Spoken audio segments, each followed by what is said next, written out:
Olá, tudo bom? Falando um pouquinho sobre o locus coeruleus no que tange a dor, né, ele tem diversas funções, é um núcleo muito estratégico no posicionamento dele, ele sofre muita demanda metabólica, tá? Então, mas em condições normais, ele emite ramos para a medula, né, aliviando a dor. Então, ele é extremamente eficiente no que tange a dor. Então, quando você tem uma dor aguda, aquela adrenalina que a pessoa sente alivia a dor dela. Perfeito? Isso em condições normais. Tá? Já em condições patológicas, em condições de dor extrema e mal adaptativas, né, esse bombeiro, tá, do sistema nervoso, ele acaba atacando fogo. Tá? Então, é por isso que quando você, por exemplo, tem algumas pessoas que sentem piora da dor, quando escuta um barulho alto, a gente testa isso no consultório, faz um barulho bem alto e faz a algometria digital antes e depois, a algometria digital antes e depois, para saber exatamente a pressão que a pessoa consegue suportar, tá? Dentro de uma escala de dor, claro, né? E faz o barulho. Normalmente, uma situação normal é que esse aumento da resistência à dor aconteça, ou seja, a pessoa suporta mais pressão. Nas pessoas em que tem disfunção, num cluster de fibromialgia do complexo regional, por exemplo, tá, a resistência à dor cai. E aí você sabe qual a medicação tem que utilizar.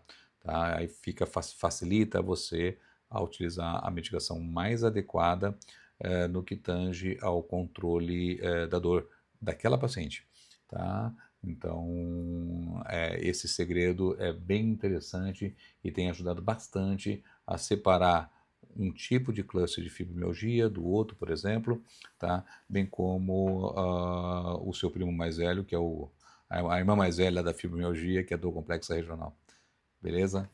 Bons estudos, divirta-se. Sabe aquela dor que parece que não vai embora, não importa o que se faça? Pois é, a resposta para isso talvez não esteja só no local da lesão, mas num pequeno, digamos, interruptor dentro do nosso cérebro. Vamos entender juntos como ele funciona. De forma bem simples, a dor é o sistema de alarme do corpo. É isso, um sinal vital que nos avisa: ei, tem algo errado aqui, preste atenção. É um mecanismo de proteção. Acontece que o cérebro tem um sistema próprio e muito poderoso que funciona como um verdadeiro botão de volume para essa dor. É ele quem decide o quão alto esse alarme vai tocar. Bom, vamos mergulhar um pouco mais fundo nisso. Para a gente entender esse sistema, a gente precisa conhecer os dois atores principais dessa história: o mensageiro químico e o seu centro de comando. Primeiro, temos a noradrenalina. Pense nela como uma espécie de carteiro químico, sabe? É uma substância que leva mensagens por todo o nosso sistema nervoso.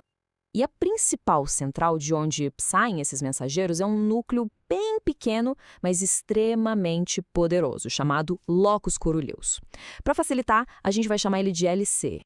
Agora se preparem, porque esse dado é impressionante. Essa área minúscula do cérebro contém quase metade de todos os neurônios que produzem noradrenalina no cérebro inteiro. É, é um verdadeiro centro de poder concentrado num lugarzinho só. Certo. Então, como é que esse pequeno centro de comando usa o seu mensageiro químico para controlar a dor? Ele opera numa via de mão dupla bem sofisticada. Funciona assim. Por um lado, o LC envia sinais para baixo, lá na medula espinhal, para basicamente abaixar o volume da dor direto na fonte. Por outro lado, ele manda sinais para cima, para áreas mais complexas do cérebro, para ajudar a moldar como a gente se sente emocionalmente sobre aquela dor. E esse sistema é incrivelmente eficaz para dor aguda, sabe? Aquela dor de curto prazo. Mas o que acontece quando a dor simplesmente não vai embora? Quando ela se torna crônica? Essa citação aqui revela um detalhe crucial. Em condições normais, sem dor, o sistema fica ali quietinho, quase desligado. Ele só é ativado de verdade quando a dor é persistente, agindo como se fosse uma equipe de emergência do corpo. Só que, à medida que a dor continua, dia após dia, o sistema deixa de ser um socorrista de emergência e passa a viver sobre um estado de alerta constante, uma pressão contínua. E aí que acontece uma mudança crítica. É aqui que a nossa história tem uma grande reviravolta. Na dor crônica, o nosso herói, o sistema do LC, passa por uma transformação bem dramática. O mesmo sistema que foi projetado para inibir a dor começa a funcionar mal. E, em alguns casos, ele pode até, vejam só, começar a facilitar os sinais de dor.